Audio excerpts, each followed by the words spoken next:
It was close to midnight when I pulled off Route 46, the rain coming down in sheets.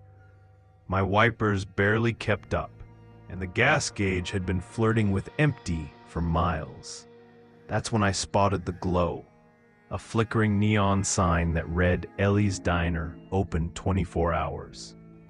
The parking lot was nearly empty, except for a rusty pickup by the door. The place looked like it hadn't been updated since the 70s. Red vinyl booths, a jukebox that probably hadn't played a tune in decades, and the smell of coffee that had been reheated too many times. I was just grateful to be out of the rain. A waitress appeared from behind the counter, tall and thin, her gray hair tied up in a loose bun. Her name tag said Ellie. "Late night?" she asked, her voice calm but distant. "Yeah," I said, sliding into a booth. "Road trip. Just needed gas and coffee." She poured me a cup before I even asked. The liquid was dark, bitter, tasted like old secrets.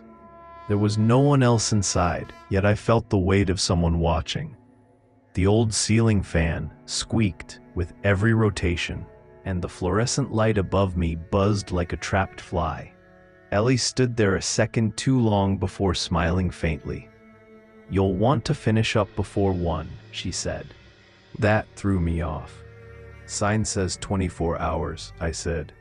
She looked at the clock on the wall, 12:17.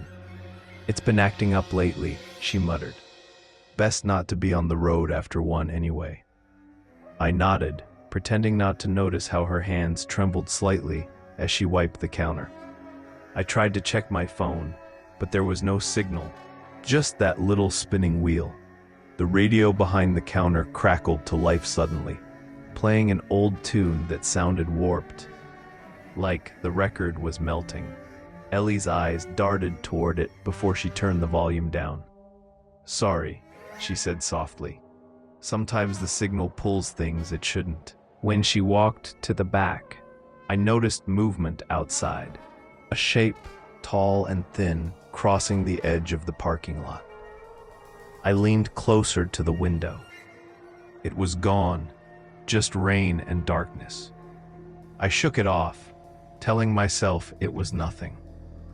Ellie returned with a slice of pie I hadn't ordered. "On the house," she said. "You look tired." "Thanks," I said, trying to be polite. She hesitated. "If anyone else comes in, don't look at them," she whispered. "Just keep your eyes on your plate." I stared at her, waiting for her to smile, but she didn't. She just walked back to the counter and started humming, low, broken, and off-key. At 12:41, the bell over the door jingled. A man stepped in, or something shaped like one. He wore a black coat dripping with rain, his hat pulled low. He didn't look at Ellie. He just sat in the booth across from me, facing the window. I could feel the temperature drop instantly. My breath fogged in front of me. Ellie didn't move. She stood perfectly still behind the counter, eyes wide, lips moving like she was praying. The man tapped the table once. Tap, tap, tap. "Don't look," Ellie whispered. Her voice shook. But I did. The thing's face was pale. Too pale, like wet paper, stretched thin. Its mouth was wide, but not open, just drawn wrong. No eyes, just hollows. It turned its head toward me slowly, the motion jerky like an old film reel. My pulse hammered in my ears.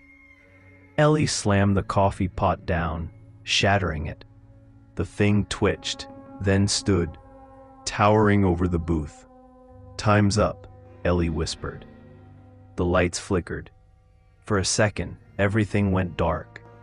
Then I saw its reflection in the window, standing right behind me. I didn't turn around. I ran. The rain hit me like needles as I burst through the door. The parking lot was empty. No truck, no cars, nothing. Even the neon sign was off now, letters faint like ghosts in the storm. I jumped into my car, fumbling the keys with shaking hands. When the headlights came on, the diner looked different. Boarded windows, cracked roof, abandoned. But when I looked through the fogged glass, I could still see a figure inside. Ellie, standing behind the counter, watching me. I drove until the gaslight came on again, not daring to stop. When I finally reached a motel, the clerk said there hadn't been an Ellie's Diner on Route 46 for nearly 30 years. Burned down after a kitchen fire in 1994. No survivors. I laughed it off, told myself it was exhaustion or bad coffee messing with my head. But this morning, when I stepped outside, there was something stuck under my windshield wiper. A diner receipt, the time stamped. 12:58 a.m. The message written in red ink. Next time, don't look.